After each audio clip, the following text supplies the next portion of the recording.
Thorndike, Connectionism by Jessica James. Edward Thorndike was an American psychologist, researcher, and author. Thorndike was a pioneer in the use of animal subjects in experiments and had a major impact on the fields of psychology and education. Edward Thorndike's early life. Edward Lee Thorndike was born on August 31st in 1874 in Williamsburg, Massachusetts. He was the second son of Edward Robert Thorndike and Abigail Brewster Ladd. His father practiced law in Maine before becoming a Methodist clergyman and preacher in Massachusetts. His mother was noted for her extraordinary intelligence, artistic ability, and was said to have possessed a wheel of steel. His parents put much emphasis on education and academic achievement. So Edward, along with his three highly gifted siblings, would go on to make an impact on the academic world. Early personal and professional life. He attended a series of schools in Lowell, Boston, and Providence, and graduated from Roxbury Latin School in 1891. In the same year, Edward Thorndike enrolled at Wesleyan University. At first, he was interested in studying literature, but his love of psychology was ignited after he read a book by William James called The Principles of Psychology. Thorndike earned superior scores as an undergrad and completed his bachelor's at Wesleyan University in 1895. After graduating from Wesleyan, Thorndike enrolled at Harvard University for graduate studies. Still, literature was his primary focus, but he did sign up for a course that was being taught by none other than William James, the author of The Principles of Psychology. As Thorndike became more exposed to psychology, his interest in the field grew. He decided to move his focus from literature to psychology before the end of his first year at Harvard.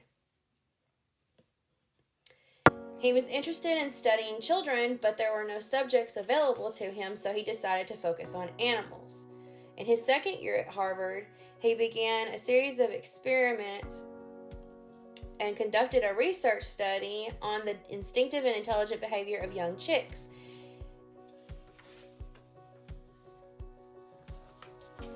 As Harvard did not allow animals in the laboratory, Thorndike conducted the experiment in his own room. And later he was offered a space to continue the study in none other than William James's cellar. Thorndike's approach proved fruitful, and he was eventually earned a second bachelor's degree in 1896, and the following year, a master's degree.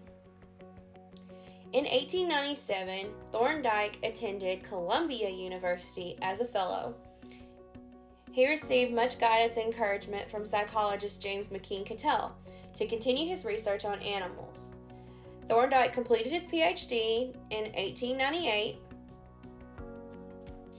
His dissertation, Animal Intelligence, an Experimental Study of the Associative Processes of Animals, is considered a landmark study that introduced the concept of studying animal learning in the lab and proved that the observation of animal behavior could help solve general problems in psychology. In 1898, he accepted his first teaching position at College for Women of Western Reserve University in Cleveland. He actually had two job offers after he received his PhD, but he chose a lower paying option in Cleveland because it offered him higher academic status. In 1899, he joined the faculty of Teachers College at Columbia University. He spent the rest of his career at the institution and continued his work on human learning, intelligence testing, and education. On August 29th in 1900, he married Elizabeth Moulton. The couple had 3 sons and 1 daughter, and they would all go on to earn doctoral degrees. Development of Thorndike's theory. While working at Columbia University, Thorndike performed a series of experiments with animals. He concluded that learning occurs from trial and error, not by a sudden burst of insight. He theorized that learning occurs when relationships are formed between stimulus and a response. This is known as connectionism. Thorndike suggested the trial and error process of learning was guided by 3 principles. One was the law of effect. According to this law, the stimulus and response bond is strengthened when the response is followed by a satisfying state of affairs. The bond is weakened when an annoying or unpleasant state follows the response.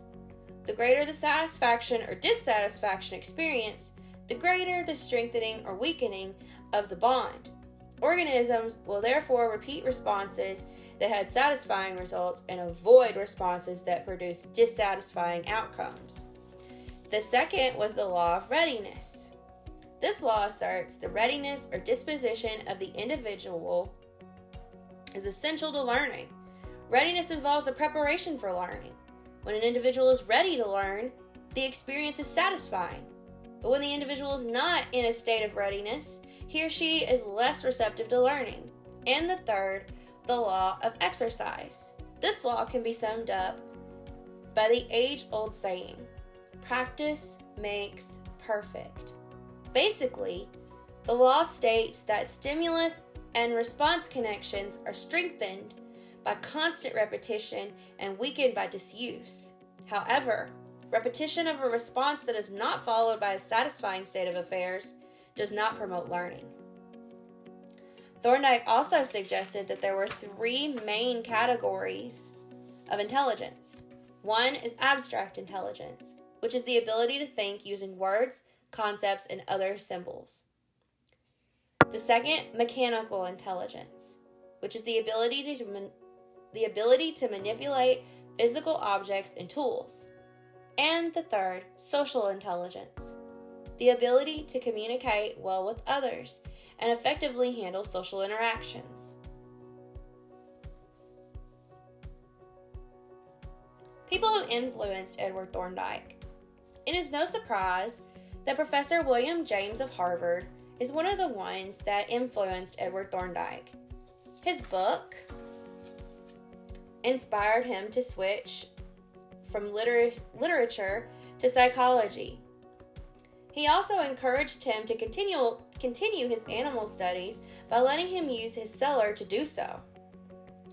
And James Cattell, he encouraged Edward Thorndike's continuation of animal studies after he moved to Columbia. Late life and death of Edward Thorndike.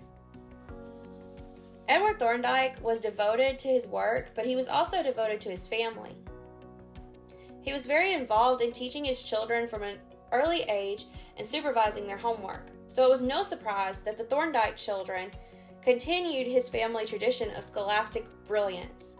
All 4 children earned doctoral degrees. His daughter Elizabeth in mathematics, his son Robert in psychology, and his 2 sons, Edward and Alan, in physics. Elizabeth, the oldest, taught mathematics at Vassar. Edward became a physics professor at Queen's College. Robert became an educational psychologist and psychometrician and Teachers College at Columbia. And Alan taught physics at the University of Washington. Edward Thorndike's life was centered around work and family. His son Robert described him as a gentle, retiring person who avoided contention and conflict and who felt that controversy was just unproductive. His career's main focus was on evaluating and the learning process and testing intelligence. Edward Thorndike passed away on August 9th in 1949. This was 12 days before his 75th birthday. Edward Thorndike is regarded as the 9th most eminent psychologist of the 20th century.